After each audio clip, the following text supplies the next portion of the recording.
మెదక్ జిల్లా శివంపేటలో బ్యాటరీ పేలుడుకు సంబంధించిన breaking news మనం చూస్తున్నాం.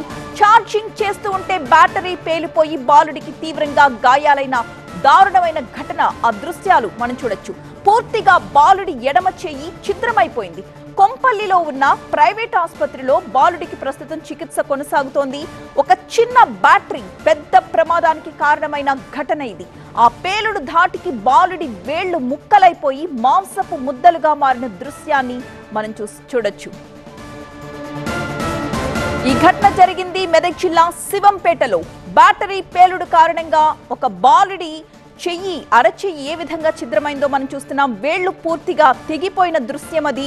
ఛార్జింగ్ చేస్తూ ఉంటే ఒక్కసారిగా బ్యాటరీ పేలింది అని చెప్తున్నారు. ఈ ఘటనలో బాలుడికి తీవ్రంగా గాయాలు కాగా వెంటనే ఆసుపత్రికి తరలించారు. తెగిపడిన వేలు దృశ్యాలు కూడా మనం అక్కడ చూడొచ్చు.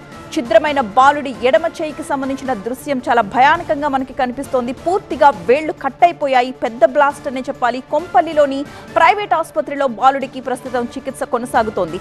ఒక చిన్న బ్యాటరీ పెద్ద ప్రమాదానికి కారణమైన ఘటన మనం చూస్తున్నాం. ఆ పేలుడు దాటికి బాలుడి వేళ్లు ఏ విధంగా ముక్కలై కింద పడ్డాయో కూడా దృశ్యాలు చూస్తే అర్థమవుతోంది. మాంసపు ముద్దలా మారిపోయింది బాలుడి ఎడమ చెయ్యి.